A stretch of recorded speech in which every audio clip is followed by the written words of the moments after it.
Hello বন্ধুরা, আজকে আমরা দেখব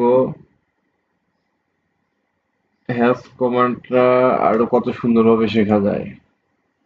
প্রথমে আমরা একটা রেক্টেঙ্গুলার নিলাম, হ্যাশ কমান্ড দিলাম। হ্যাশ কমান্ড দেওয়ার পরে আমরা একটা আরেকটা রেক্টেঙ্গুলার নিব। হ্যাশের ভিতরে একটা অংশ আমরা ফাঁকা করতে চাচ্ছি। তো হ্যাশ কমান্ডের জায়গাতে থাকবে, জাস্ট আমরা ভিতরে অংশটা ফাঁকা করব।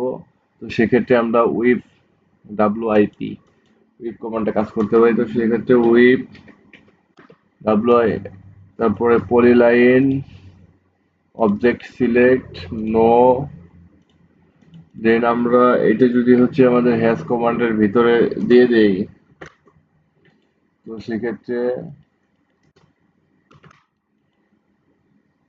অংশটা ফাঁকা হয়ে যাবে। এটা যেখানেই যাবে সেই অংশটা ব্লাঙ্ক থাকবে।